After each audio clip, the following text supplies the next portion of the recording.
Bom dia, boa tarde, boa noite. Não sei a hora que vocês vão realizar a tarefa, tá bom? Mas hoje o nosso vídeo vai ser de História e Geografia, tá bom? Então vocês vão pegar o livro de vocês de História e Geografia e vão abrir na página 75. A gente vai dar continuidade ao livro, tá bom? Então peguem aí e abram na página 75. Na página 75, a gente vai falar sobre o cotidiano indígena no passado. Vocês devem estar falando assim, tia, mas fala tanto de índio esse livro. É que provavelmente a gente estaria nessa página na época por abril, não sei, mais ou menos. E a gente estaria estudando os indígenas, né? Que abril é o mês dos indígenas. E também os indígenas foram uns povos muito importantes para o nosso povo brasileiro. Então, é digno de a gente estudar bem os indígenas. Então, vamos lá, mais um capítulo de estudar os indígenas. O cotidiano indígena no passado. Acompanhe comigo o texto, tá bom? Se precisar, vocês dão uma parada. Não entendeu? Volta, tá bom? Para vocês entenderem bem o conteúdo que eu tô dando. Além da grande diversidade, havia muitas características em comum entre os povos indígenas que viviam no Brasil. Observe. Os habitantes de uma aldeia exerciam diversas atividades em benefício da comunidade. Geralmente, os homens eram responsáveis pela caça e pela pesca, além da construção de moradias, armas e ferramentas. As mulheres costumavam se dedicar às diversas tarefas, como atividades ligadas à agricultura, ao cuidado com as crianças, ao preparo de alimentos e à fabricação de utensílios de palha ou de cerâmica. Então, numa tribo indígena, os homens tinham certas funções e as mulheres tinham outras funções. Para a construção das moradias, eram comuns a utilização de materiais utilizados na natureza, como barro, galhos de árvores, folhagens e palha, que eram a moradia dos índios, eram chamados de ocas. A canjica feita de milho, o beiju feito de mandioca, as frutas e a carne de caça ou de pesca eram alguns dos alimentos consumidos pelos indígenas. A música e a dança faziam parte do cotidiano de diversos povos indígenas. Por meio delas, esses povos acreditavam que podiam se comunicar com os espíritos da natureza.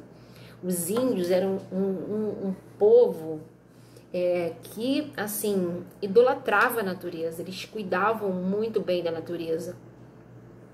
A gente vai ver mais aí na frente no livro que eles idolatravam a natureza porque eles achavam, eles davam importância para a natureza, porque além de eles tirarem o alimento da natureza, eles achavam que a natureza guardava os mortos, né? E é o que mais ou menos acontece, porque quando acontece quando a gente morre, a gente vai para a terra. Então os índios achavam isso, que a natureza guardava os mortos, né? Que possuíam os mortos. Então isso era importante para os indígenas. Mas a gente vai ver aí na frente, mais nos textos que a gente vai ler, os motivos por que os indígenas idolatravam a natureza e cuidavam muito bem da natureza, o que todos os seres humanos deveriam fazer. Vamos ir aí para a página 76. A relação com a natureza. Vários aspectos do cotidiano indígena estavam ligados à natureza. A relação entre o ser humano e a natureza era bastante respeitosa, pois era dela que retiravam os recursos necessários para a sua sobrevivência. Esse respeito à natureza permanece até os dias atuais. Leia o texto. Os povos indígenas têm um profundo respeito pela terra. Eles a consideravam como a grande mãe, que os alimenta e dá vida, porque é dela que tiram todas as coisas que precisam para a sua sobrevivência física e cultural. Para eles, a terra não é apenas vista como um bem a ser explorado e depredado, mas algo vivo, possuidor de um espírito protetor e guardião. Além disso, os nativos guardam um profundo respeito pela terra, por ela ser morada dos mortos e de todos os espíritos ancestrais que equilibram o universo. Aí, ó, o motivo que eu falei para vocês, né? Por que os índios idolatravam a terra? e chamavam ela de a grande mãe. Não só porque eles tiravam os alimentos, mas eles achavam que a natureza tinha um espírito protetor, um espírito de guardião, era a morada dos mortos e todos os espíritos ancestrais que equilibram o universo. Então, por isso, essa proteção dos indígenas a favor da natureza. O que todo homem deveria pensar, né, gente? Porque, ó, é da natureza que a gente tira o oxigênio. Se a gente for acabar com todas as árvores da terra, toda parte da mata vegetativa do planeta, a primeira coisa que vai acontecer com a gente ficar sem oxigênio. A gente ficando sem oxigênio, a gente não sobrevive, a gente não vai aguentar, a gente vai morrer. Então, o homem, o que o homem deveria pensar? Pô, eu preciso proteger ao máximo essa natureza. Mas não é isso que o homem pensa. Ele pensa só na sobrevivência, na retirada dos bens que a natureza dá, mas não o cuidado com ela. Infelizmente, os índios já não fazem isso, entendeu? Eles retiram sim as coisas da natureza, mas retiram com preponderância de achar assim, eu vou tirar, mas eu vou tirar com equilíbrio, para não prejudicar. Eu vou usar, mas eu vou replantar, eu vou devolver, eu vou cuidar. É mais ou menos por aí que o índio pensa. Como se teve bastante as queimadas na Amazônia agora, até o nosso presidente falou que os índios que eram os culpados das queimadas. E assim, muitos cientistas, muitos pensadores acharam assim, um absurdo o presidente achar isso, porque o índio, ele não faz isso com a natureza, ele não queima, ele não destrói. Ele não usa a natureza de forma abusiva, ele usa de forma cuidadosa. E é o que o livro falou. Até hoje eles pensam assim. Até porque eles vivem no meio da mata. Então eles vão destruir o próprio habitat deles. É igual a gente vai destruir a casa que a gente mora. Ah, eu vou botar fogo na casa onde eu moro. E depois eu vou para onde? Entendeu? Então o índio não, ele cuida da natureza porque ele mora ali. Então ele precisa daquele local saudável. Então por isso que ele não destrói. Então vamos lá para a página 77. Pratique e aprenda. Com base no texto da página 76, que trata da relação dos povos indígenas com a natureza, responda as questões. A. Explique por que os povos indígenas consideram a terra como a grande mãe. Bom, essa é fácil, gente. Está lá na página 76 a resposta no quadradinho rosinha. Por que os povos indígenas consideram a terra como a grande mãe? Primeira coisa, porque dela os índios tiram todas as coisas que precisam para sua sobrevivência, tá? Vocês vão ler lá, mais ou menos essa é a resposta, vocês vão responder aqui. Letra B. Além de garantir sua sobrevivência, qual a importância das terras para os povos indígenas? Vou dar uma dica. Para eles, para os indígenas, a natureza tinha um espírito protetor, além de ser morada dos mortos e também de outra coisa, tá bom? Então, vocês vão ler lá e vão responder aí. A letra C a gente vai pular, tá? Porque não tem linha.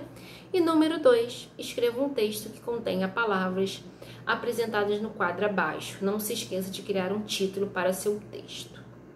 Eu fiz um textinho, tá, gente? Eu vou ler o meu, vocês podem copiar o meu que eu fiz, que fala dos indígenas, mas quem tiver uma criatividade, e eu vou ficar felicíssima se vocês fizerem os próprios textos de vocês. Mas eu vou ler o meu pra vocês, tá bom? Eu botei assim, que tem que ter um título, né? Então, botei assim, os indígenas. Os indígenas eram povos que amavam a natureza. Então, já usei uma palavra. Os homens e as mulheres tinham funções diferentes dentro da tribo. Já usei homens e mulheres. Suas ferramentas eram o arco e a flecha. Usei a palavra ferramentas. Suas moradias eram chamadas de ocas. Usei a palavra moradia. Os alimentos eram adquiridos na caça e na colheita dos vegetais. Usei alimentos, usei caça, usei colheita. Usei todas as palavras aí. Agora eu vou ler direto, tá bom? Se vocês quiserem copiar, pode, não tem problema. Os indígenas, é o título. Os indígenas eram povos que amavam a natureza. Os homens e as mulheres tinham funções diferentes dentro da tribo. Suas ferramentas eram o arco e a flecha. Suas moradias eram chamadas de ocas. Os alimentos eram adquiridos na caça e na colheita dos vegetais. Show? Acabou ainda não. Vamos lá para a página 78. Na página 78, a gente vai falar sobre as lendas, tá bom? Vou deixar aí para vocês lerem, tá? A casa de vocês. Essa parte aí, leiam, que é importante, que fala sobre o folclore brasileiro, tá? E aí a gente tem até duas lendas aí, que é a lenda do Boitatá e a do Curupira, que é aquele menininho que tem os pés virados para trás, tá bom? Mas é bem legal essa parte aí do livro, então vocês leiam em casa, tá bom? Que também faz parte dos povos indígenas também. Página 79. 79 eu vou ler com vocês. Navegar é preciso. Diversos fatores levaram os portugueses a cruzar oceanos para chegar até o atual território do Brasil no século XV. Por causa da localização geográfica de Portugal, o mar sempre fez parte do cotidiano dos portugueses. Atividades como a pesca e o comércio eram fundamentais em sua economia. No entanto, a maior parte do comércio era feita por meio de rotas terrestres, com diversos povos da Europa e do Oriente. Havia algumas rotas marítimas que eram curtas e bem conhecidas pelos viajantes. Os europeus não tinham muito conhecimento dos mares distantes de sua região. Por isso, realizar viagens marítimas mais longas naquela época era uma grande aventura. Novas rotas para o comércio. O povo português foi um dos primeiros da Europa a se aventurar nas grandes viagens marítimas, descobrindo novas rotas de comércio e conquistando terras distantes, antes desconhecidas pelos europeus. Isso só foi possível por causa do desenvolvimento do transporte marítimo e das técnicas de navegação. As riquezas do Oriente. Os produtos que geravam mais riquezas para os mercadores na época eram as especiarias, que eram trazidas do Oriente em grandes caravanas, por comerciantes indianos e chineses. Mercadores turcos e italianos atuavam como intermediários, comprando essas mercadorias e revendendo em toda a Europa. Desse modo, até chegarem a Portugal, elas atingiam preços muito altos. Pratique e aprenda. Além das caravelas, os instrumentos de navegação foram muito importantes nas viagens marítimas europeias do século XV e XVI. Com eles, os viajantes podiam se orientar e chegar ao seu destino. Leia a descrição da bússola, um importante instrumento usado na época. Instrumento que foi essencial para a navegação, composto de uma agulha magnetizada colocada sobre uma rosa dos ventos, onde estão assinalados os pontos cardeais. A agulha sempre aponta para a direção norte, permitindo aos navegadores saberem em que direção navegar. Agora marque um X na imagem que retrata a bússola. Bom, a bússola, ela tem uma rosa dos ventos, que eu já mostrei para vocês o que é. Toda vez que a gente observa o mapa, tem a rosa dos ventos lá. E a roda dos ventos, ela indica as direções cardeais, os pontos cardeais. Quem são os pontos cardeais? Também já expliquei nesse livro. Os pontos cardeais são norte, sul, leste, oeste. Norte, sul, leste, oeste. Tá? Eu expliquei isso para vocês na página. Deixa eu achar aqui. Na página 52, 53. Olha lá, ó. Norte, sul, leste, oeste. Ó, dá uma paradinha lá, ó. Vocês vão encontrar bússolas. Tem os pontos cardeais e os pontos colaterais também. Essa aqui é a rosa dos ventos. Então, qual é o desenho aqui na página 81? Que tem o desenho que é a bússola. A bússola tá aqui, ó. Essa é a bússola, tá bom? Esse aqui é um mapa. E esse aqui eu não faço ideia de que instrumento seja esse. Tá? Posso até pesquisar para vocês, mas eu não sei que instrumento é esse. Se alguém souber, lá na aula online fala para mim, tá bom? Eu vou pesquisar também para ver que instrumento é esse. Número 2.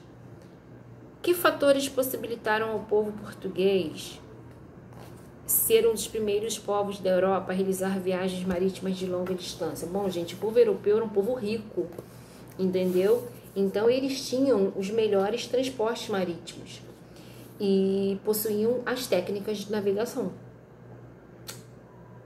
Quem era o povo que era mais pobre não tinha essas técnicas de navegação, nem ótimas embarcações marítimas, porque naquela época tudo era feito pelo mar, não tinha carro para vir de um continente para outro, não existia, não teria nem como, e nem avião, entendeu? Tudo era feito por meio do mar, pelos oceanos. Então as embarcações marítimas eram muito importantes. Então por que os povos portugueses foram primeiros a realizar as viagens marítimas? Porque eles tinham os melhores transportes marítimos e as melhores técnicas de navegação. Tá ok? Vamos dar uma paradinha aí, tá? Na página 81. Na próxima aula, ou de vídeo ou online, a gente recomeça da onde a gente parou, tá? Um beijo, fique com Deus e até a próxima.